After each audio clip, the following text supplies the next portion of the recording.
Basketball Manitoba podcast, we have Norm Froemel. He is a graduate of J.H. Bruns Collegiate. He played 2 years on the provincial team, winning 2 bronze medals. He went on to play at the University of Winnipeg for 5 years. There, he was 3-time GPAC All-Star and 1-time All-Canadian, averaging 23 points per game in his last season. And he is still the all-time leading rebounder in Wesmen history. He represented Canada many times at the national level, in Argentina, Malaysia, Taiwan, the United States, even winning a silver medal in the World Student Games in Buffalo, New York in 1993. He's also had a very successful professional career in Germany, where he played for 7 years in the Bundesliga in the first division. After retiring, he returned to Winnipeg to give back as a coach and mentor, and he returned to his alma mater, J.H. Bruns, as a teacher and coach. He also coaches the provincial team for 2 years. He is a member of the Basketball Manitoba Hall of Fame, class of 2013, and he's currently coaching grade 8 girls at Samuel Burland, and he is a WNBA board member. Norm, welcome to the podcast. Thank you very much for having me on. Absolutely. You're one of the living legends, because even if nobody knows who you are and someone's talking about you and they're like, oh, I don't know who that is. Do you remember that massive guy that just walked in the room? I know you saw him, like that guy. Yeah, that's Norm. And so you stand out everywhere you go, literally. So I've been seeing you forever. We're obviously in different generations, but I've known about you. I've heard about you. The legend is strong, but also when you're just a really tall person, people just know you as also that tall person. So I'm not sure about the living legend right there, especially looking at some podcasters now. Those guys are living legends right there. But, yeah, you can never get away from the height. That's true. That's true. Mm-hmm. Sure. This is very true. Like, I'm 6'4", and people call me tall. And then when I say no, like, you know what, around my friends, I'm like a pretty, average guy, because, your friends end up being a bunch of basketball players. Yeah. But for you were tall to your friends. For sure. And, we'll talk about that when the height kind of came on. But it's funny how many people will come up to you and talk about their 6'2" uncle or nephew or something, right? You just make peace with that and move on, right? So it's for sure. And like, you've traveled too, so like you're traveling, you're going through airports, whatever it may be, and again, like, I know nothing of your experience, and again, I know we're going to talk about this, is like, you can't be as tall as you are and it not be a massive like part of your life, obviously playing basketball, but just everything you experience. And the amount of times I've gone to like Asian countries and people are like, oh, you're so tall, and I'm just like, and I come back from those countries and I come back to, you're in Canada, you're in the United States, and like, oh, everyone's a little bit taller. But for you, I mean, that range is a lot bigger. So it's yeah, but basketball people. Funny story about that, because we were the Canadian national team in Taiwan, and we were into a night market because everything's obviously so hot and humid there during the day. And so it's 12 guys, probably above 6'2", and everybody else was shorter. But the idea of that too, to them, was just unbelievable, right? So they came up and measured themselves, and the concept of space not existent, right? But you always knew where guys were, because you just have to look over and you could see a 6'8" guy or yeah. Right. So yeah, you can see it. Oh yeah. It's wild. It's wild. But I want to jump into your story. I mean, again, I know you kind of say, hey, you know what? I don't know about living legend, but I think there's a lot of basketball people who've come up after you or even around you that would say, you know what, obviously that you've had quite the career. So I want to kind of take it way back and talk about when you first started. You kind of hinted a little bit as far as like the height and stuff like that. But let's go back. Where'd you grow up? How'd you get into basketball? What was your first basketball memory that you have?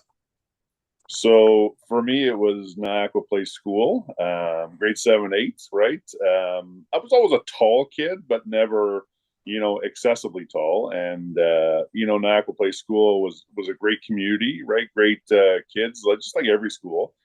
And I think that's where I got the love of the game, right? I didn't enjoy it, right, per se, because I wasn't very coordinated at that time.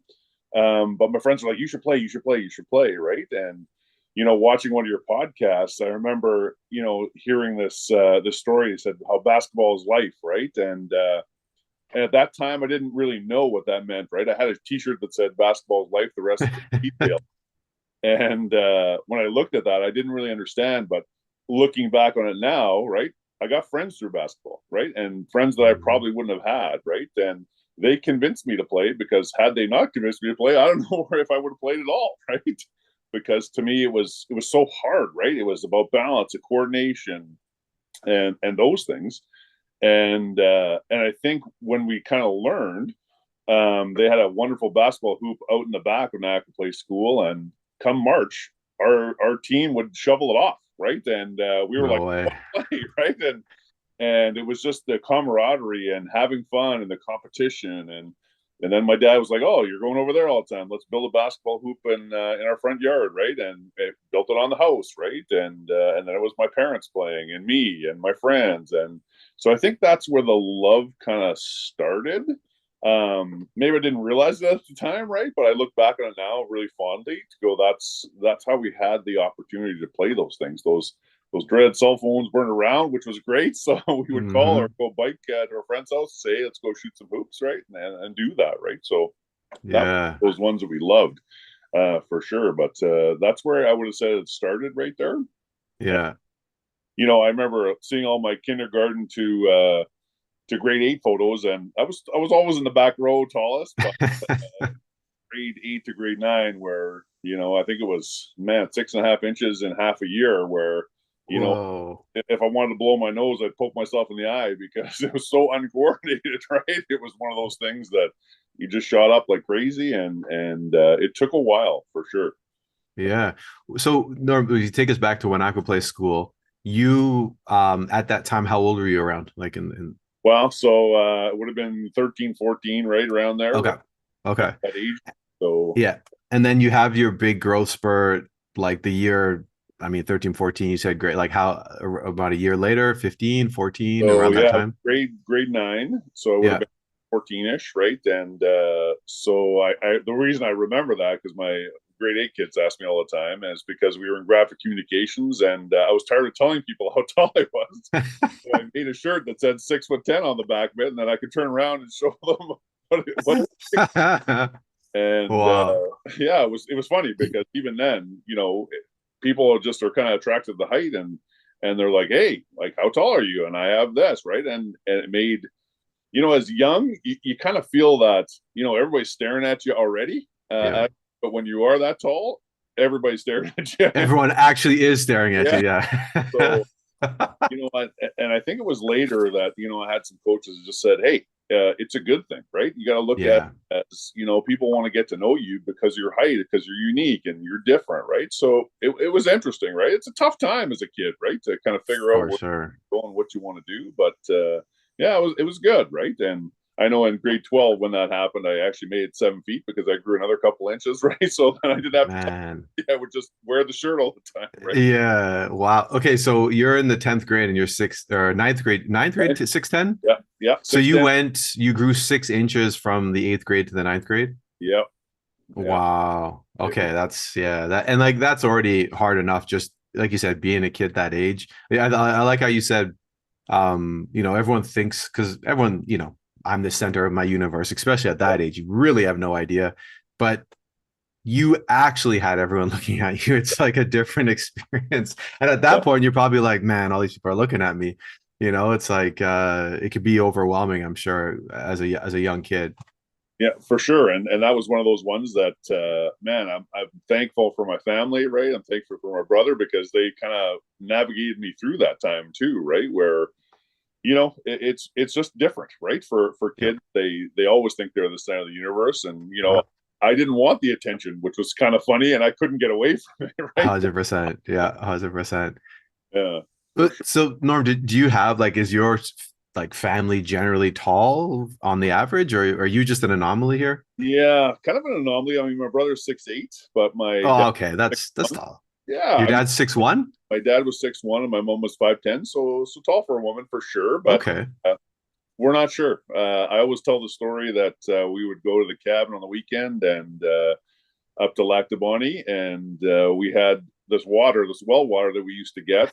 5 years later, they put a radioactive sign, only wash your dishes with it. So I always tell people that maybe No way. I'm not mutated. I'm not sure how that worked, but we don't really know. Like, grandparents weren't super tall either, but yeah, Interesting. good eating. I don't know. I'm not sure. Interesting. Okay. Okay. That's yeah. But I mean, you and your brother are tall, like way above the average. So, Yeah. and then it's your older brother, right? So you're the younger one and you got the most height. Okay. Interesting. Interesting. Okay. So what, in those early stages, you mentioned like, hey, I'm playing with my friends. I'm having a good time. Obviously you grew, you kind of hinted at like your coach later on, but like, did you have any mentors in high school? Like when did this become something that was more serious for you? Like I know how coaches are, so they're looking at you being like, "Hey, like take this seriously. Like you got some potential, but you're just a kid. Like you don't know." So when do you remember that kind of turning on and being like, "Yeah, I'm really serious about this." Yeah, and it was funny because I did all sorts of sports, like not the traditional sports, but I think I got that from my parents too. Because one of my friends said, "Hey, we should try 5-pin bowling," right? And as a kid, what the heck, right? But my friend wanted to do it, so I said yes. Well, he quit like three classes in, and my parents were like, "No, you signed up for it, you got to do it, right?" Yeah. And so I kind of got that drive of no quit, right? And then friends were like, "Hey, you should play basketball," and I wasn't sure because my buddy had stopped in bowling, and I'm like, "I'll give it a try," right? And so I started again playing basketball, and the friendships there were amazing, right? And that's what I Mm, remember, right? And all the names as I was thinking about what I was going to talk about, right? All the names I can still remember where those people are and what they're doing, right? And no way. starting to reunite with some people too that I haven't seen or talked to in a long time, right? And now with the internet and all this fancy, Yeah. right? You can get a hold of people way easier. But I think the love became kind of practice and meeting some of those people and having those new friendships and kind of had different friend groups there too, right? Where I also curled, right, which is a weird sport, but Especially for a big guy like you. You're playing all these sports where you gotta like get, you're bowling, you're curling. it was a balance thing for me, right? Learning how to stand on my own 2 feet, Mm. growth spurts. I mean, I look back on it and go, that was really good, right? I tried playing volleyball, got hit in the face one time with a volleyball over the net, and I'm like, this sport is kind of tough, right? I don't like this sport, right? Yeah, yeah, But with the basketball, it was easier to figure out, right? Uh, yeah. so my coach Ken Chapman, he was a good guy too, right? And had that love for us to convince us to come out on Sunday sometimes to see what senior men's were doing right in the gym at that time. And I remember those days. I was like, oh, this is pretty competitive. But I think the first real kind of taste was kind of the first time we went to provincials where we kind of got far enough along that we went, oh, we're good, right? We're pretty decent Mm. because we were always rivals of Windsor Park at the time.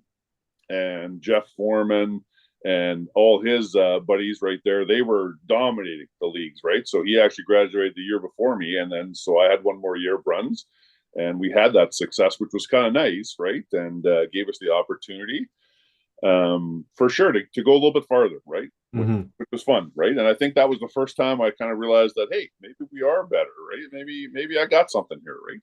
Yeah, yeah. It's always interesting because what I've found, and I'm curious if this is how you felt at that age, or even I don't know, maybe later on, but when you're a very tall person, you're oddly enough, you are what I see as the norm is like there's like the belief in yourself isn't as great as like, there's a reason that people like short man syndrome. This guy's Yeah, super short. He thinks he's like the best in the world. Right. And then you being like a taller person, everyone expects you to be the best in the world, but then you kind of feel like, I'm okay. Like, did you have a lot of that kind of when you were coming up? yeah, and I think the development of younger kids, right, is so different and so varied, right? So Hmm. big guys usually develop way later, right? Yeah. And that's something that we'll talk about later when I met Bill Wedlake and at the age of 22 and 23, I started coming into my body where some Yeah. develop at a young age at 11 and 12, and all of a sudden they are good, right? They have Yeah. they have the coordination, they have Yeah. this ability to do just about anything with the ball, and I'm running up and down the court, and it's tough, right? I don't want to fall over. Yeah, you're like, can I get down there? Yeah, and Yeah. that's one of those where I remember dunking my first basketball at Springfield. It was a tournament I think we had in the weekend, and of course that was a big no-no. You weren't supposed to do it. My coach was like, try it one time, right? And I did, right? Because man, to get my arms and my legs moving in all the same direction to do that, it was difficult. And then I remember some fans coming out going, "Hey, do that again. We want to see it." I'm like, right? I had to laugh about it, right? So yeah. Yeah. Well, yeah, you mentioned it's so true though. Like, yeah, the bigger you are, typically, like it just takes longer to develop. What you mentioned some coaches that you had. Who are some of those early mentors, high school and stuff that kind of kept you involved or inspired you?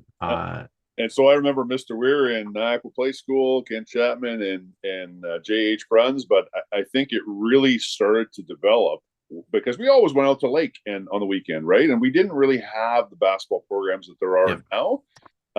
So I think it all kind of came later. My first Wesmen basketball camp, right? Bill was like, "Oh, you got a free scholarship to go." Well, meanwhile, he's probably thinking, I want this guy sooner or later, right, to be in my program. Yeah. But that was the eye openers to go, wow, like I don't think I'm as good as I think I am sometimes, right? And it was that meeting all these guys that they were in the paper, like my buddy Chris Arche, who I still think of, and I remember going, I want to be like that guy, right? I want to beat that guy. And Bill was definitely instrumental when it came to summer camps and getting out and starting to play at different times, right? Because everything was so solid with volleyball season is here, basketball season is here, and that was it, right? So, come March, it was us kind of finding a hoop to play on, either our house or an aqua, like I said, and just playing, right? And getting the love of the game, right? For sure. So yeah, when I started looking at the transition, right? Like I look at J.H. Bruns and I remember just before grad, I was sent to an ID camp at Lethbridge, and it was a national ID camp. And I remember for 3 days straight getting my butt whooped. It was not good, right? Like out of shape. Like I thought I was in shape, and I'm great. Nope, out of shape. Right? These guys could jump higher, move faster, coordination, and that was the first time I went, wow, I wonder if I can do this or not, right? That was the time I went, I think I want this, right? I think I want to be on a national team. I want to play. And I always tell the story of, my dad, he would teach me chess and he would never let me win, right? And it drove me nuts. But the funny part is I came back every time, right? Because I loved it. It was fun, right? But I would never win. And I still remember to this day, right? I was out at the lake, right? My brother and my mom were going to go swimming, and I finally beat my dad, right? And he looks at me and goes, I got to let you win once in a while. Otherwise. And that was the drive for me, right? I just wanted to be better and wanted to play, even though it wasn't good. And when I saw that at Lethbridge, that was when I kind of dug in and said, you know what? I think I've got to do this, right? I think I want to do this. And it was the love of the game kind of instilled at that point, because I hadn't played as much as maybe everybody else, right? But, learning that backstreet basketball, right, is what I kind of needed to kind of figure that out, I think. Interesting. So this was after your last year of high school, you went to this ID camp, this national ID camp. Actually, during J.H. Bruns was my last year just before grad. There was like a ID camp in there. So before grad at J.H. Bruns, we got to go and do that. And I think it was a 5-day trip, right? But for 3 days, So you're like 17 at that time, probably, right? 17, 18, whatever. Wow. Okay. So that was like a big eye-opening moment. Not only that, wow, I'm getting my butt kicked, but I want more of this. Like I want to pursue. I want to, keep seeing how good I can get. Yeah, and for sure. I mean, that was the drive, because sometimes you need to hit rock bottom to realize, hey, if I want to get better, I got to put the effort in, right? And that's, I think, was the there's one more eye-opening moment coming when I went to the Wesmen, but I mean, that was the one that I think I can define and say that was where I said, no, I want this, right? Yeah, for sure. Because it's those moments, right? Like you easily could have experienced that and been like, I suck. I'm not going to do this anymore. Like that could have been what you did, but you're like, no, like I want more. It's there's moments in life you hit it and it's like, okay, it smacks you, and then you're like, okay, what do I do now? You're like, well, let's do more of it. And I see that in schools all the time, right? Where kids get frustrated, and it's easier to say, I don't want to do it, right? But Yeah, I mean, to practice over and over and over. I mean, sometimes I look back and go, I can't believe how many times I lost or I did this, right? And yeah, you go, what made us overcome that, right? And I think it was just family not letting you say, I don't want to do this, or like 5-pin bowling, for example, right? right. Could not do it. I had to do it, right? Yeah, And that was basketball the same way. I'm like, I really want this, right? yeah, like see it through for sure. So then at that time, now this is where I know, I've interviewed so many people. The provincial team has changed its ages so many times. So I mentioned it in the intro there. You went on to play provincial team twice, and you guys got bronze medals twice. So it's obviously, Manitoba medaling is a big deal. How old were you on those two years? So I think it would have been around 17, 18. So it was grade 12, and then my first year kind of university. So yeah, it would have been Okay. 17, 18.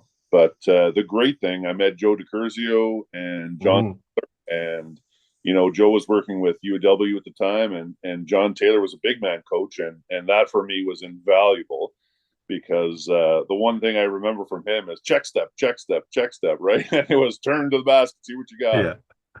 And he was definitely a guy who could go to the basket hard, right? And he taught us that, right? And as a kid, you're like, wow, that was pretty easy. It's technique, right? It's technique. Yeah. It's not about the bull in the china shop. It's about learning. If he's on this side, you go that way. If he's on this side, you Yeah. go that way, right? Or in turning and shooting the ball, right? And those guys were personable. They were Mm. just great people. I remember going to Tech Walk, and Tech Walk is always a hot gym in the summer. Yeah.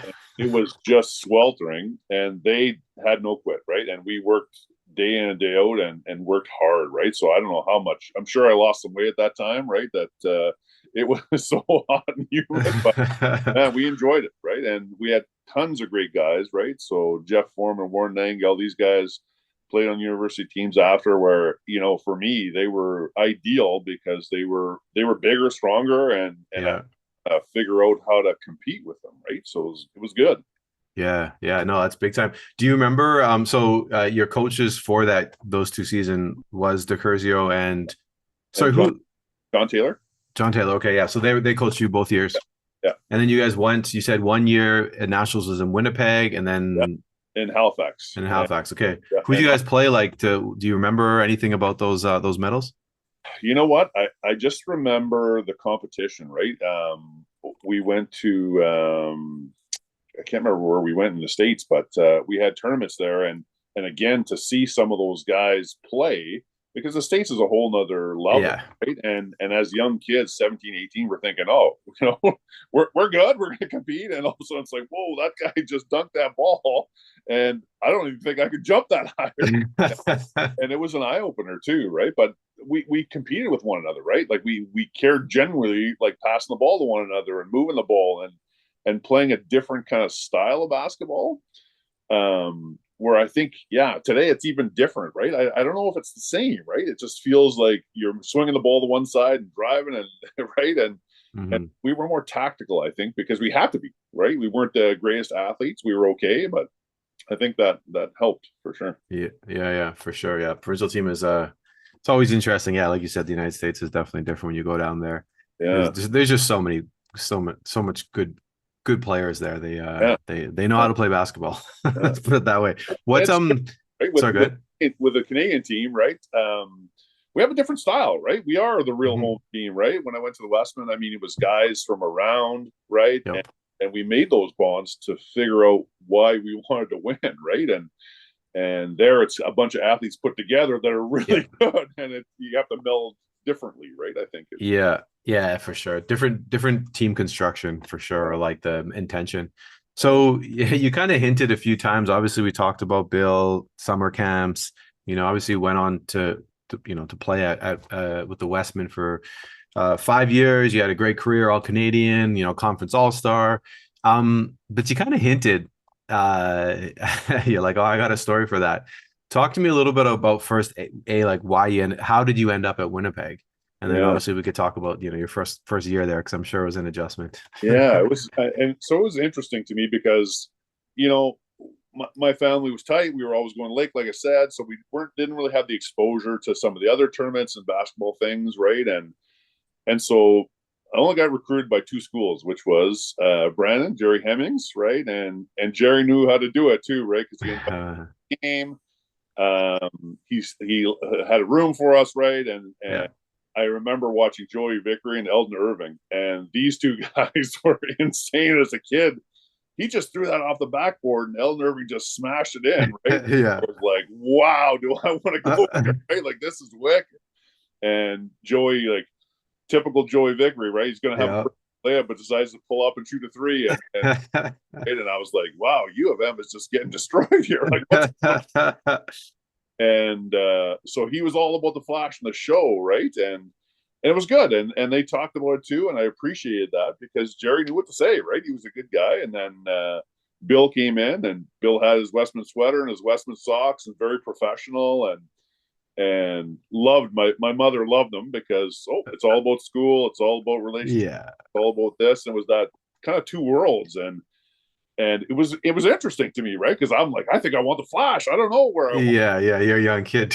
What do you know? They're looking at, well, what's your development going to be, right? What are you going to do in school? And as a kid, I wasn't a great student, but my parents were worried about that. Like, where are you going to go? And so Bill, he just had a professional attitude, right? Yeah. So, he had a playbook. He had, this is what our expectations are. This is what some of these things are. And for me, that was ideal, right? Because I was a young kid, didn't know anything, right? And I was just happy to be playing. And as that started, right, it was, you need to be on time. Half an hour ahead of time is on time, right? And a life lesson that I've carried with me all the time. Bill always started with meetings, and he would have a book, like I said, and the expectations, and don't do anything to embarrass yourself, your family, or your school, right? And those were things that he set clear guidelines right off the bat. And we always did kind of activities together where we would have Christmas together, where everybody would have a Secret Santa, or a build team, right? And the first one that I remember was Sergeant Park, because we never started in the gym. We always started at Sergeant Park, and it was all running. The good old elastic bands around your ankles right there. So, like, and as a kid, I thought I'm in shape. Well, I remember we did the 1600, and there was times I walked in it, and I was actually embarrassed, right? That I was so out of shape I felt. And I said, man, by the next time, it's a mental attitude where I got to do this, right? Like, I'm actually embarrassed. And by the end of the week, I remember doing the 1600, and I ran through it, and I was at least proud that, hey, it's about mental now. It's not about the physical. It's, you got to work hard.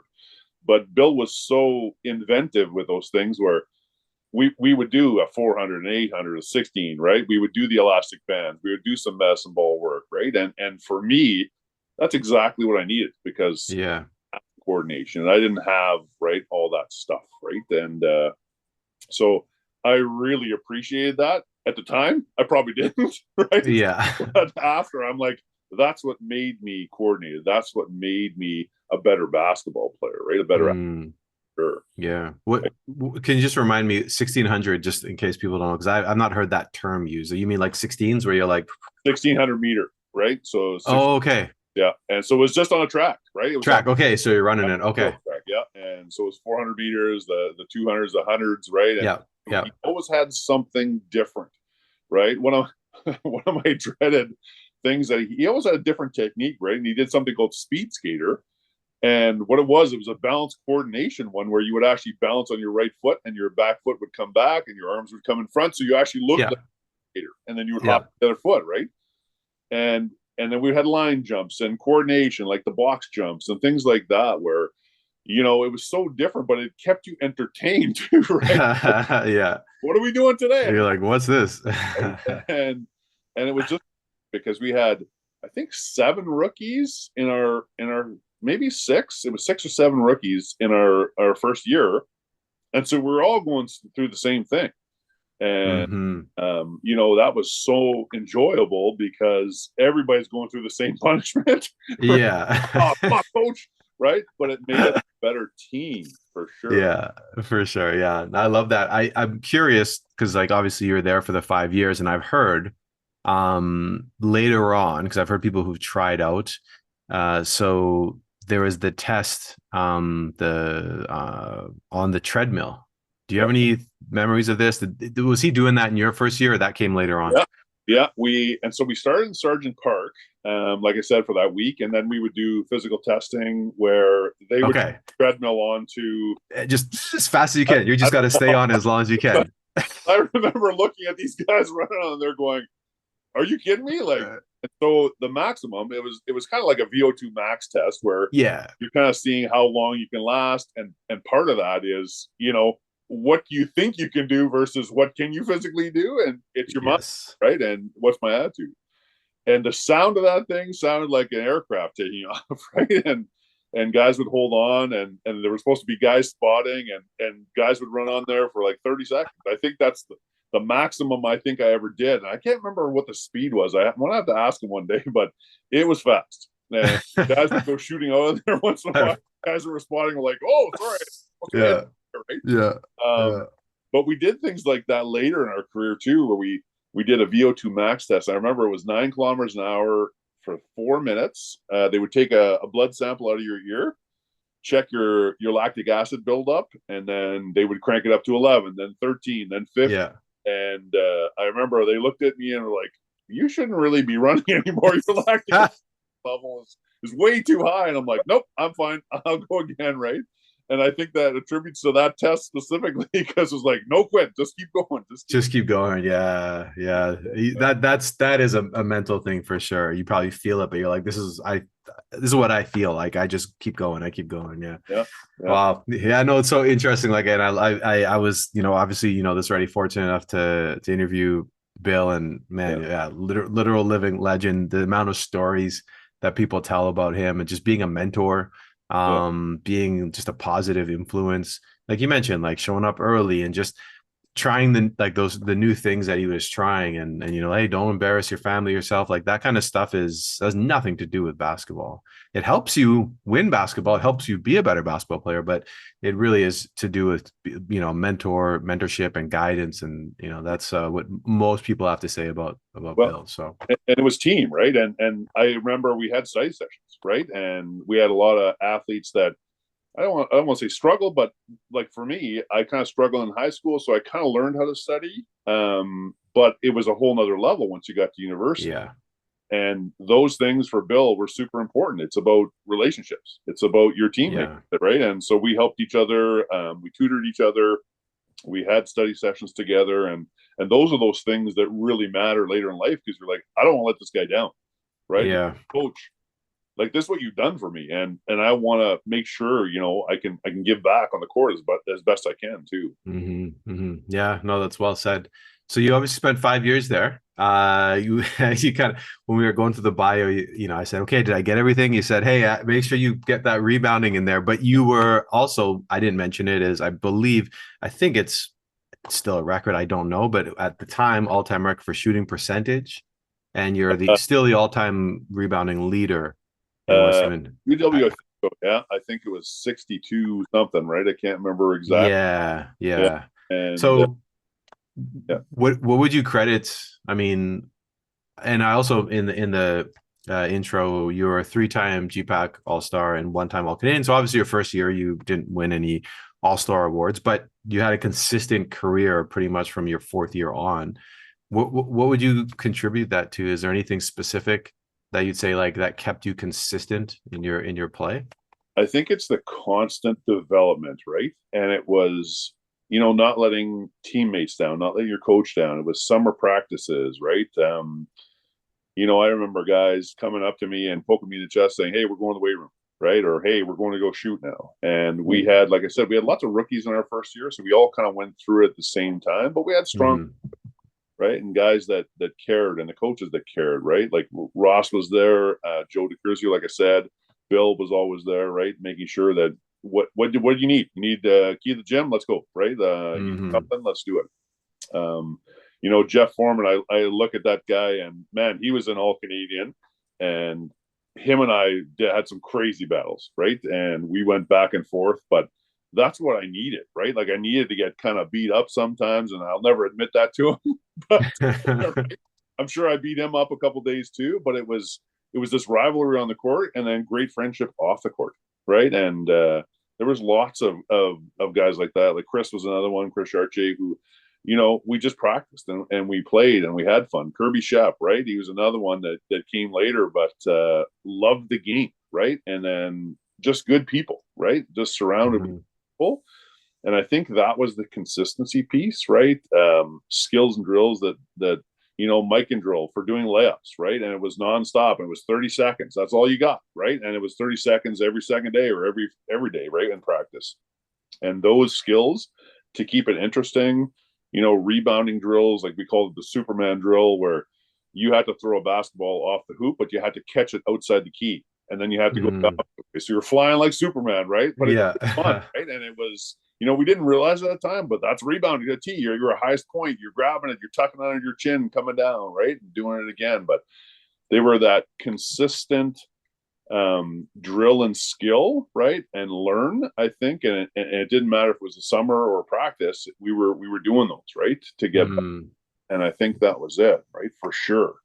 Yeah. No, it's I mean, the few things that stood out for me when you're talking there and telling me your experiences, you said good people, right? You talked about accountability amongst each other. Hey, we're going to the weight room. Hey, let's do this.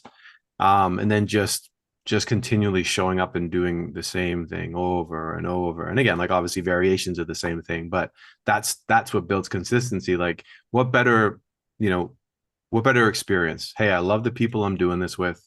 They're all good people. We care about each other. We're doing something we love. I mean, that's, you know, it's obviously I'm getting like, you know, I've had my own versions of these things. And so it's when you have it and, you know, you're reflecting back on it, you see like how special that was. You're like, that was pretty cool. Sometimes when you're in it, you don't realize it, right? Yeah, 100%. Bill was so good at it because the things I remember, you know, the first game was always an inter-squad game. He had families come in. We had a potluck, right? And so now you met families of other people, right? So you respect people more, right? Hey, this is your family. This is their culture. This is our culture, right? This is how we get together. And the Booster Club members, he had follow us around, right? It was the Geemans that Murray Geeman graduated the year before, but his mom kept coming, right? And they were there and meeting the other players, right? I remember the first time we met Kenapolko, and who's this guy, right? He looks like out of shape. He's not going to shoot. And who's guarding him? I'll guard him, right? Whatever. And that wasn't me, but 5 threes later, the ball on a free match, like I'm guarding that guy. That's Kenapolko. He's the all-time leading scorer, right? And all those people brought together, right? I remember doing a camp with him where he had kids dribble up and back, and all the kids are looking at the ball, and he says, "Okay, here's what I want you to do. I want you to read the ball as loud as you can," right? So people are like, "Oh, how much it weighed," all the rest of it. Excuse me. And he said, "Good. Now you guys don't have to look at it, right?" Right? I'm like, I'm an adult and I'm laughing at that, and I still use that today, right? And it was so influential, and you don't realize, right? It's those things that, you know, make us laugh. We have fun when we're there, right? And you know, and so he made, like, Bill made it a family affair where there were Booster members, like former members. I remember having to call people to invite them, right? And as an athlete, no way. And I had to say, "Hey, hi, Mr. Geeman, would you like to come to the inter-squad game? We're having it on this day," and blah, blah, blah. And to me, that was a responsibility piece, which I thought, that's the legacy, right? Talking to guys who are the legacy pieces, right? And I'm just a young athlete trying to figure it out, right? And kind of make it happen, right? So yeah. It's I love it. I love hearing these things. I mean, Bill's he's a legend. He's a legend for a reason. So your last year, you went from, you know, GPAC All-Star. Now you're an All-Canadian. You know, you're putting up 23 points per game. What clicked for you that year? Like, why was it different? You know, one of the ones, Jeff Foreman graduated the year before. So there you go. He's different, right? Like, get out of here. Those are my shots now. Yeah, well, we were a pretty good duo, right? Yeah. And all credit to him, because that guy was a monster, right? Like he played. It was a whole different story, right? It was a whole different intensity, and I didn't have the same intensity he did, but I had different things, right? And so when he kind of graduated, it kind of put the spotlight on me where, hey, you got to do it, right? You don't really have a choice. Yeah. And I think that was the big one for me, that it was able to click differently. It wasn't as easy, I'll tell you that. But I was going to say, yeah, it's funny when you lose integral people, but yeah, it was an eye opener. I think that was the one where I kind of came out of my shadow, right? I was playing kind of national team in between there, 92, 94, 93, 94, 95, something like that. And so we had actually played on the national team for a while together too. And so seeing some of those guys, but then not having that to fall back on, you just step up and you do it, right? And it's your teammates that kind of help you out, right? For sure. Yeah. So it was, I mean, but it's nice to see like you were able to step into the role. You know, it's not always that somebody leaves that's an influential player on the team, and it's, you know, someone has to pick up the slack. Yeah. Just a quick question about that though. Like, again, you played in a different time, for sure. What was it? This is just a tactical question. What did you see the most with regards to people guarding you? Like, were you being fronted with weak side help? Were people letting you get the ball, then like swarming you? What did you see? Like, what were some of the tactics that people tried to throw at you? Yeah. And so at the beginning, they barely guarded me. Yeah. But later, you know, with Jeff was kind of the key to start, and I was kind of left alone. So we were so good at finding each other, right? And Bill at one point said, you know, you're high post, he's low post, throw it off the backboard and he can reverse seal and catch it, right? Yeah. So now all of a sudden Jeff has the ball and I'm not fronted. Well, easy. Get me the ball and I can have a little hook or a little shot or something that way, right? And that was awesome, right? And so it was tough for teams to guard the both of us. And the reverse pass, you know, inside, outside, all the time, Bill stressed that. And so if guys were fronting, it was a lob over, right? And it easier, or it was a high post pass to a low post pass. And so those things were tough for teams, right?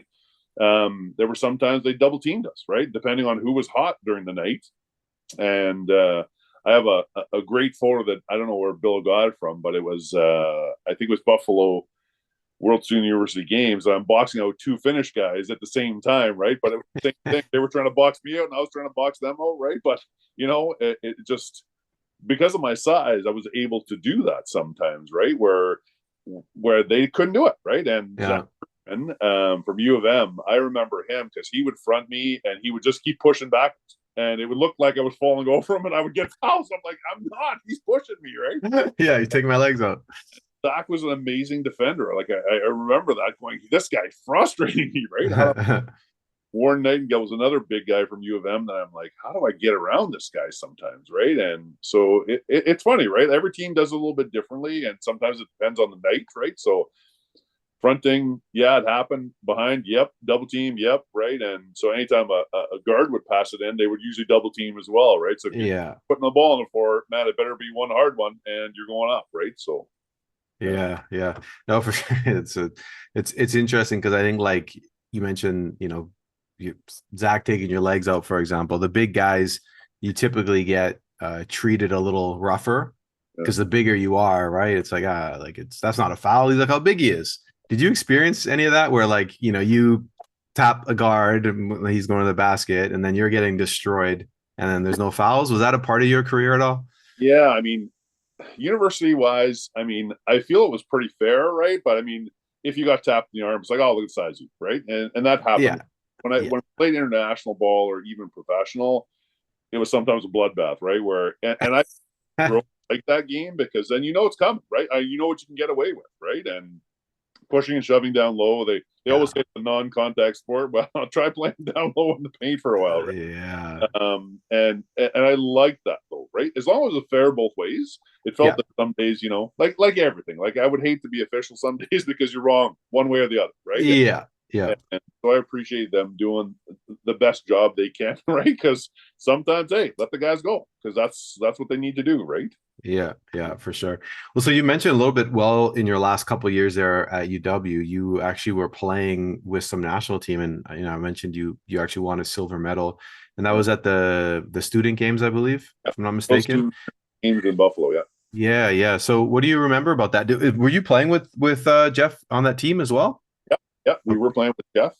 Nice. What do you remember about winning that? Who'd you play in the final? Like, Well, we played the Americans in the final, but it's funny because I was watching Bob Towns' podcast, and I'll talk about him a little later. But he talks about going in the stadium, and we were actually marshaled into the Buffalo Bills Stadium, and they announced Team Canada, and that roar that he talks about, man, it's true, right? Like you can't explain that or describe that. And they actually mentioned, oh, Norm Froemel is the tallest participant, right? But to me, it was so special, right? And you can't describe the pride of walking in as a Canadian playing for the team.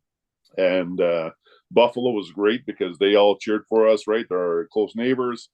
And then I remember the swimming guys got a massive Canadian flag and were running across the Buffalo Bills Stadium with us. Everybody loved it, right? And so that I remember specifically, right? We had played a bunch of teams. I can't remember what was his first name, Zidek from the Czech Republic at the time. And I remember as a big guy, I'm down low wanting to rebound. And that was the first time that a guy stopped me with an arm, a bar arm. Just gave you one of those. And I was like, how am I not moving? Like I'm a big guy, I'm heavy, right? And it was a little bit of an eye opener because that was kind of the next level beyond, right? To see some of those players. And when we played the American team, we were on fire, right? We were just a great team. Steve Nash, obviously, you don't need to say anything, right? He's an amazing player. Jeff was having a great game. Like guys were just playing so well, and I think we were up at half. And I'm sure the American coach was like, "Who are these guys? Like, why are they so good?" Right? Because we didn't really know who we were. Yeah. Playing at UW, and there wasn't the exposure of Canadians as there is now, right? Like Steve played in the States, so that helped. Rowan Barrett was there, right? And so guys like that were kind of unknownish, right? And so they beat us unfortunately at the end, but it was such a great game, right? Such a great experience, right? To play, right? Nice. Well, you mentioned some legends. He's like, oh, you casually just like, yeah, Steve was great, and Rowan Barrett, and and then there's me and Jeff. Who else was on? Was there any other people that I would know on that team, or people that are listening would know? John Van Connett was from Waterloo, and he was a long, lanky, kind of 6'8", kind of swingman that could shoot the rock like nobody else's business. Sean Swords was there later. Yeah. So lots of bodies, right? Dion George, can't remember what school he played at, but like just amazing athletes too, right? Yeah. That's awesome. And so did you play? That was like the biggest, probably your, like, you had the multi-sport event, you got the opening ceremonies. Did you play with the national team any other years, or was just that 1 year? We went to Argentina, and this is a good Steve Nash story. I remember we went there and we're all young kids, right? And we watched America, Cuba, right? And it got heated, and it was crazy watching the games. And it was a 2-tiered arena. They had a dog running around. They had a chicken in the stadium. Where are we, right? That was so different. And on one side of the street when we were driving, it was super rich. On one side, it was super poor. So you're like, what is going on? Like, so not Canada, right? Yeah. And I remember we're trying to get hype, right? We're playing Argentina in Argentina, and the stadium is full. And, there's armed guards, and people are yelling, and we don't know what they're yelling. And I remember we're kind of in the huddle, and Steve's like, let's go. We got to get hyped. And as his name gets called and he runs out, they throw this tea like yerba mate, where it's kind of tea leaves in a glass, and the water, once you drink it out, they would throw it from the second story, and they're throwing pennies and all sorts of stuff. And Steve's getting pelted like, I don't want to go up there. What is going on, right? And it was just such a different atmosphere. But it was amazing, right? As a kid, you're like, we're playing at a big stage right here, right? We're playing against a home country and doing this. And we didn't do well that tournament, but it was an experience, right? And it was one of those bonding moments that we talked about after, right? Where it's like, I remember that, right? And you never forget, because nobody throws stuff here, right? Which is kind of nice. Yeah, a little different. Well, I don't know someone who coached was telling me those stories. I don't know if it was Ross or they're like, someone was lighting up coins and throwing them at them or something. I don't know, like stuff like that. You hear about these things, and you realize how tame our North American sports are and how respectful we are. And you go to other places, you watch a soccer match or these basketball games, and they're lighting even to this day, you'll still see arenas. They're lighting fire, like not the arena people. People are lighting fireworks and shooting them off in the arena, and it's all smoky. That still happens. I find the difference is, North Americans go to be entertained, where the fans are entertaining. Yes.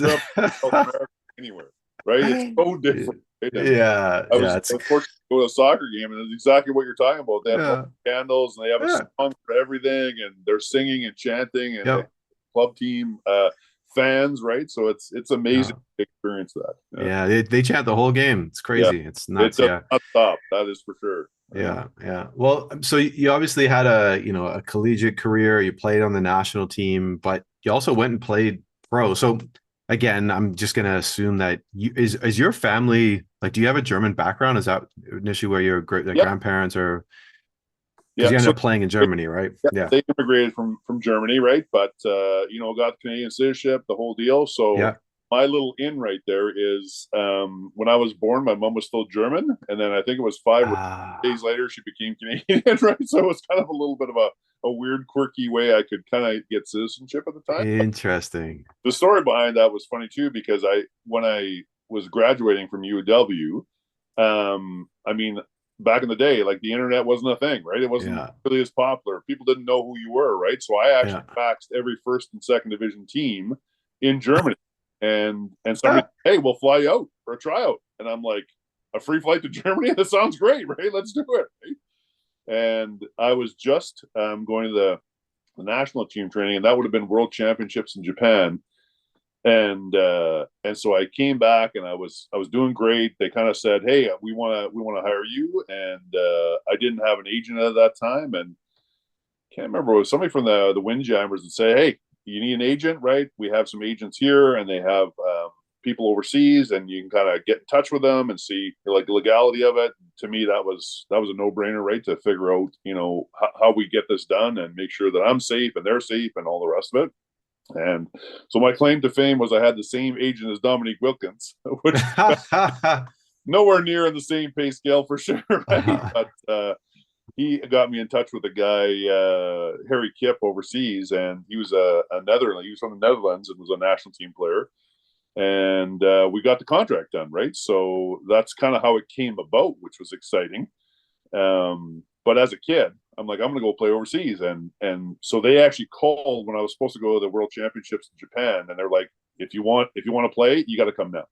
And as a kid, I'm like, well, I want to make money, right? And I think it's and I did that. And I was unfortunate, right? Because I kind of felt like, I wish I could have done that World Championship. In hindsight, I probably could have, no problem, right? But when a team says, hey, we want you now, or you're not going to play for the year, we didn't know any better. Yeah. That's unfortunate. So you had to make a decision between playing for a team that offered you, this is your first contract? Yeah. Or playing on the World Championship team. Yeah. Oh, man. It was rough, right? And you don't know, right? And you never experienced that, and I've never knew what was going to happen. I figured, hey, if I want to make this a career, I need to kind of get known, otherwise. But looking at that, it was a tough decision for sure. Right? Yeah, for sure. I mean, no, 100%. That would have been. Was that the one in Japan? In Japan, that was in Japan. Okay, what year was that? That would have been 95, 96. Okay. Yeah. That's interesting, because nowadays that would never happen. Like, you would just, you would have had like you mentioned, no internet, sure, but also less formal structure. Like nowadays, like the national team probably would have helped support you. Hey, don't worry. Like, and someone would have said, no, you talk to your team, you come back after that. Like, it all would have been sorted differently, but times are different before. Like, so. Player, right? There's unions and stuff now that they never had, and so that was a learning lesson, right? And that was one of those ones where Canadians weren't really readily heard of, right? But they saw 7 feet on the resume, and they were like, hey, let's try this and see what happens. I mean, most times in Europe, when somebody says they're 7 feet, they get off the plane. I guess they shrunk because they're 6'5" or 6'4". And so it was a difference, right? So that name for myself, right? For sure. Well, I mean, I was actually come to think of it nowadays, actually, if they were doing the World Championship, like all FIBA basketball would stop. That's right. So there wouldn't even be basketball. Like that's that alignment that they have now that they didn't, puts you in that predicament where you're like, cry, I got to make a decision here. So, Yeah, that's right. so how many years did you play in Germany? So 7 years. I was able to. I started my career in Braunschweig. I know that was a tough one for you to. I saw all the names. I'm like, oh, I'm not. You can say them. You can pronounce them. Yeah, and it was funny, right? So I kind of went there, and I mean, we had a Slovakian, a Russian, a German, an American, right? Like it was just a mix of cultures, which was so neat, right? And we bonded well. We had a coach, Chet Kammerer. He was a scout for the Miami Heat for the longest time, so we had tons of interesting drills too, and stuff that was like, okay, well, NBA players are considered in shape if you can do 317s back to back with 3 minute breaks in between, right? And it was the width of the court, and they were ridiculous, right? And then he decided, okay, at this point, if our team can do this, we don't have to condition anymore, right? So yeah. it was different, right? And it was kind of a second division team that had bought the rights to move up the first division. So we were kind of getting beat up here and there, but we also kind of competed quite well, right? And as a young kid, I was just happy to be playing. But I remember the first practice, everybody goes to the locker room after, and they're having a smoke and a beer, and I'm like, "What is going on? This is not high level athletes, right? What are you guys doing, right?" And I remember I got an interview, and they said, "Who do you think is going to be the top team?" And I said, "Well, our team." And they looked at me like, "Are you crazy? It's going to be Albert Berlin, the best team, right?" But that concept is so different to us, right? Like, of course it's going to be us. Like we're going to have the confidence. Now, we got kicked pretty good, but looking at that, right? Like, if you don't have the confidence in your own team, how do you think you're going to win, right? So Yeah. that was an eye opener and difference to see how professional basketball went.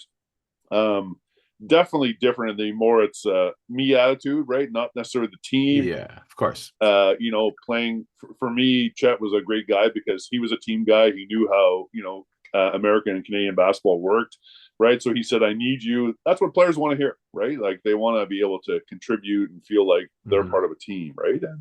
And the city was awesome and amazing. Played there for a year, then went to Bamberg for 3 years. Kind of had some back surgery in between there, so that was one of the good old injuries. But within 6 months, jumping again and doing those things, and then went back to Braunschweig because they were like, "Oh, we lost a good player. Why we lose?" Yeah. And then Ulm, and then Gießen after. So it was quite a ride. Bamberg, probably we did the most amount of traveling. So we were in something called the Korach Cup, which you would have a home and home series with a different country team. So, I mean, we went to Bosnia, we went to Italy, we went to London, we went to all these different places where, we traveled on a Tuesday, would have a shoot around, a game on Wednesday, travel on Thursday, come back, we'd have a light practice and have a Bundesliga game on the weekend, right? So it was nonstop. It would be, you lived in a suitcase for a lot of time. Yeah. One of the stories in Bosnia was amazing, right? And we were so fortunate, but there was some turmoil going on, right? And I remember we beat them at home in Bamberg by 25 points. The worst we had to do was lose by 24, and we'd go to the next round. And I remember getting off the plane in Sarajevo, and we were there, and UN vehicles, attack helicopters everywhere, and we're thinking, wait a minute, we're coming here to play basketball, right? There's more to it than that. And it took 5 hours to get to our hotel, and driving around, there were check stops and tanks and all the rest of it. And I remember our coach had a great idea. Oh, the gym's just a little ways up. We'll go walk to the gym. Well, kids are throwing firecrackers. That's right. People are yelling at us. I'm like, what is going on, right? And we were going to start the game, and fans were just rabid, right? Like they were so excited about their team beating us. And they started the game with a starter's pistol because they didn't have a shot clock. And half our team hit the deck because they thought they were shooting at us. And no way, they like we like the after, but we're like, what is going on? We lost by 26, so we were yeah, I'm sure. But it's a story that sticks with you, right? Like it was more than basketball, right? It was learning a different lifestyle. Going, what the heck, right? Like basketball's awesome and it brings people together, but man, it's so important to teams, right? In Europe, and it's different here. Like we do have fans, but yeah, level, right? levels to it. What in all your times playing and traveling, like what country? I mean, you mentioned that one. Obviously, that was during the conflict there, so that was a very unique experience. But their fans are probably still as passionate. But what other countries stand out as far as like unique experiences or places that you travel that were like, oh, this is pretty cool? Like Portugal would have been one. We played in the Benfica Stadium, which is their soccer stadium, but the basketball arena is kind of in the basement. Uh, Yeah. like 3 floors down, something like that. But I remember seeing there was a moat around the soccer arena, and I'm like, "What is that for?" It's like, well, for fans, so they can't get on the field. They jump in, they fall in the moat. And so I was like, "Are you kidding me?" So when we Wow. all the fans had been banned because they were so nasty, right? So we actually played in an empty stadium in this Benfica stadium, and it was absolutely amazing. That one stood out for sure. Wow. Like I said, when we saw the chicken and the dog running around everywhere, they were staying on the second story balcony, holding a Argentinian flag and chanting, right, Argentina, right, and it was just amazing to see that. You know, we got to travel so much. Charles, Czech Republic, right, seeing site because I was a history major, so I loved history. I loved seeing that stuff. So the Charles Bridge was one that really stands out. The people were so friendly and playing and going to some of those towns were amazing. Got to see Finland because we had lots of Finnish players on our teams, right? So just traveling throughout, I think amazing, right? Went to France. It just goes on, right? Yeah. Yeah. That's so cool. Did you speak any German? Did you pick Uh, up any? so the way I picked it up, right? And as a kid, my parents spoke German, but we never knew what they were saying, right? So you kind of Yeah. like you wanted to know what was going on, right? A couple phrases that we were in trouble. That's what my mom would say, right? But I kind of picked it up because you have to, right? If Yeah. you can't speak, you're not getting any food, right? And so I remember my first practice. I met Dmitry Bushing was his name, and he was a Russian and spoke German and Russian. That was it. And so I tried my German, and he laughed at me once in a while because it's like, yeah, that's not it, right? But we ultimately it came natural, right? Because you have to, and Yeah. you're practicing every day, right? So then became fluent, right? I still have some of it, but when you don't use it, you start losing it, Of right? So course. that's always the hard part. But there's so many dialects in Germany too, right? Yeah. Yeah. You kind of lose it, but so many guys were from different countries that you know all the words when they were bad words. So if somebody was saying something to you, oh, that was the key. But like I said, like Russian didn't learn any, but I knew a couple words, right? And then it was German, then it was Slovakian, then it was on and on, right? So it's fun. Yeah.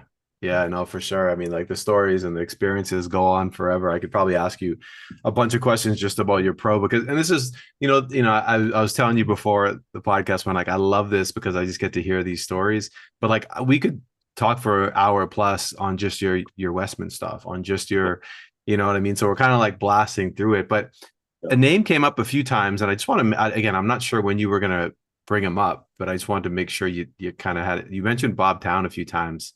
You said Yeah. that there was something with him. I don't know what. So it's funny because you said it too on another podcast that basketball is a small community and kind of family like you kind of know everybody, right? And I watched Bob's podcast too, and I had to laugh a couple times because he's saying stuff where I'm like, "Are you kidding me, Bob? That's not true, right?" And the way it worked is after my career, I came back. And I'm like, I wasn't quite sure what I was going to do yet. And I had my teaching degree, right? And I decided to coach. And so, again, here comes basketball's life. I got my job through Bob Town, who was a principal, but I was coaching his son at a district level. Ah, yes. And so we had tons of success. I did that for kind of 2 seasons. And all of a sudden, Bob's like, hey, you ever think about, have you done anything or in education yet? And I said, well, I haven't really gotten into it yet. I need to kind of sharpen up my resume and this and that. He said, oh, you should come in for a mock interview. And I said, yeah, I would love that. Right. And so, right.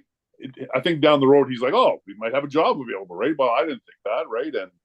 And the vice principal at the time, Irene Hordheim, was amazing. And she's the superintendent at LRSD. She's helped out and she's at a different level now. But at the time, she grilled me. And I realized, holy man, I got to get back into education. And Yeah. I've been living the life, right? But, Bob brought me in and did that. And then Irene and Bob together I applied for a job and I received a job. So all of a sudden I'm teaching at GH Bruns, and that's where I really wanted to give back, right? And that was one of those things that all those teachers, all those people that kind of helped me through, all of a sudden I went, how do I give back, right? And Bob said in his podcast that he wasn't a great mentor, right, in basketball wise. And I thought, are you crazy, Bob? Because you are one of the most amazing mentors.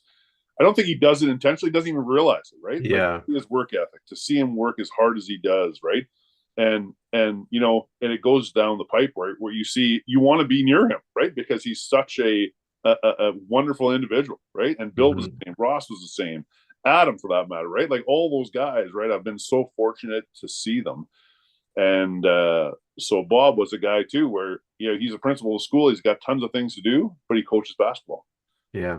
Coached one of the teams, and it was just like you saw him give back, right? And we had Sunday runs where it was the old guys, right, getting together, and somebody falls down, you stop, not like in senior men's where score quick before he gets up, right? And the love of the game, right? That guy not miss a jump shot, it felt like to me, right? He might tell you he did, but that guy would jump straight in the air and it would 6 inches ahead of where he jumped off, and right?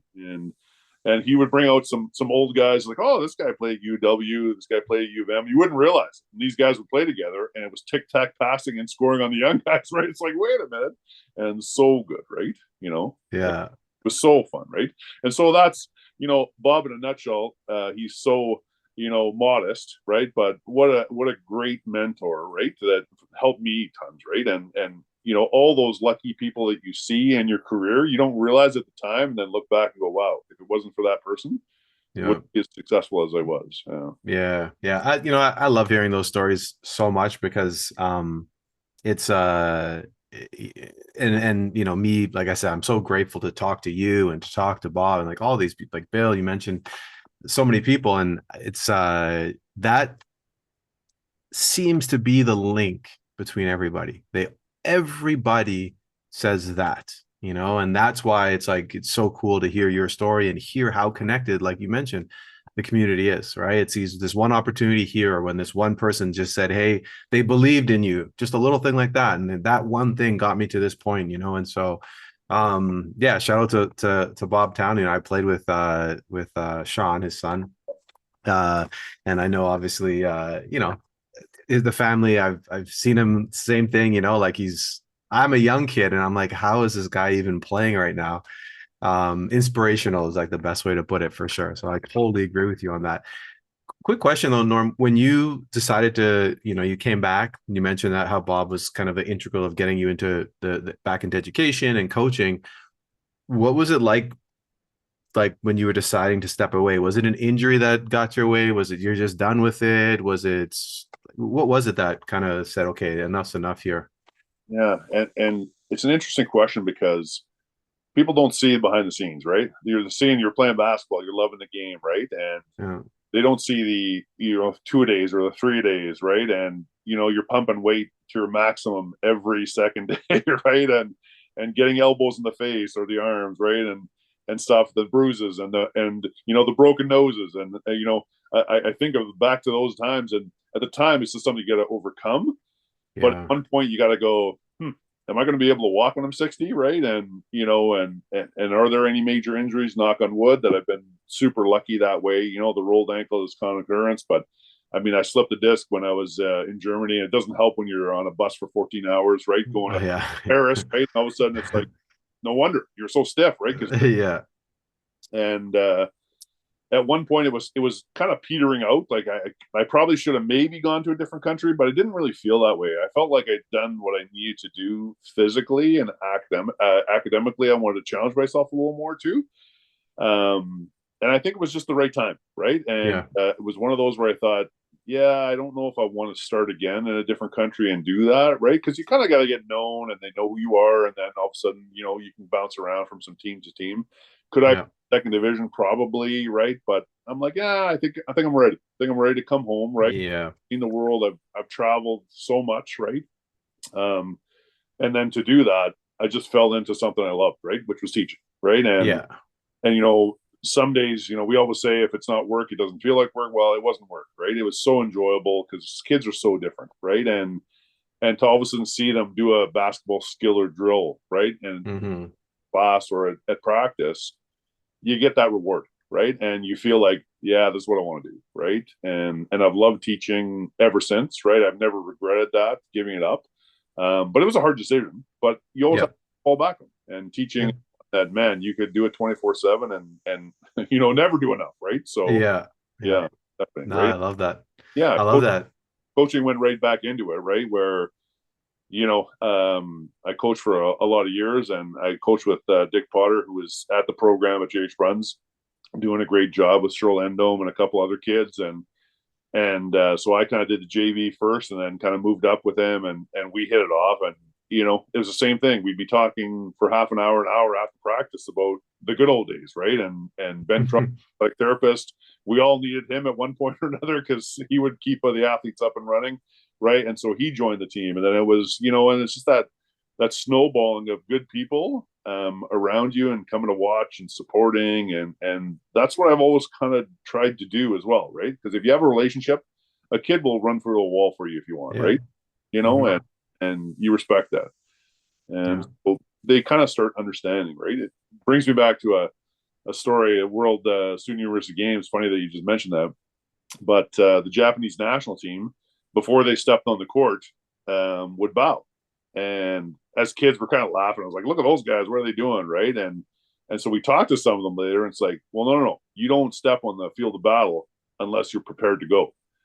And to me, it didn't matter if you're coaching, if you're playing after that. To me, that resounded so much. It's like, if you're going to do this, you got to do it full, right? You got to jump feet in and make it happen, right? So that was the one that I told kids, and they were like, really? Right? I'm like, don't step on that field if you don't mean it, right?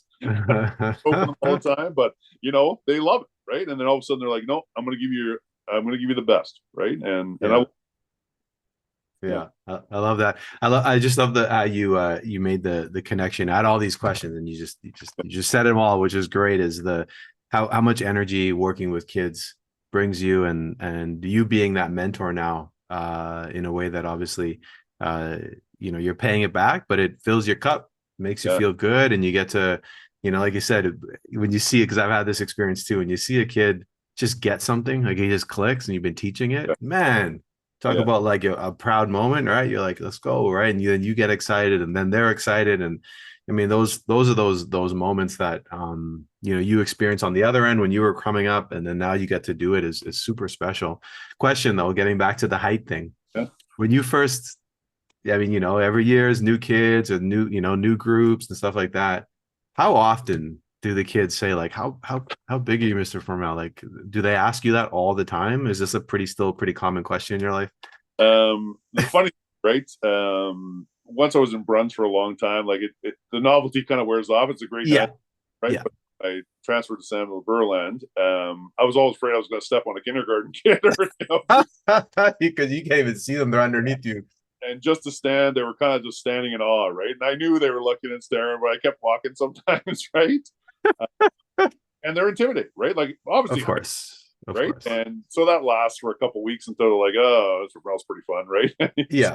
So it's good. But I remember a guy, Chris Isaacs, we went to the Nike basketball clinic in Las Vegas, and he, for his experiment, he said, I'm going to walk 10 feet behind you and watch what people do. And it drove me nuts because he's like, oh my God, yeah, that's my brother, right? And he would laugh, right? He would duck, I would, right? And he's 5 feet if he's lucky, right? And the funny part, he goes, I don't realize how many people talk, right? And I said, you just make peace with it, right? It's easy to say, but you're not going to see me in a mall at Christmas time because there are too many people that have too much time on their hands to talk. All right. And and so those things, like the kids are terrified for a bit and then kind of realize, oh, just like anybody else, right? And I always talk about that, right? And I said, it doesn't matter if we're tall, short, right? If we have something on our face, if we're disfigured, it doesn't matter, right? And we all treat each other with respect and kind of move on, right? And I always bug them with height jokes, right? So that's always keep them thinking, right? Yeah, 100%. I mean, you kind of mentioned it early in the conversation. You said at some point, I don't know who it was, but a coach or someone said, no, like it's like a gift. Like it's, don't be ashamed of this. Like this is who you are. And it's led you literally around the world to have all these great experiences, to play a game that obviously became life, and now you're giving back. And it's just it's and just what you said there, right? Like everyone has their own things that makes them unique and special, but like treating people with respect is super important. And then for you, man, like again, like you're obviously an inspiration to many people, right? So it's really really cool to hear the story and just Well, the whole and path.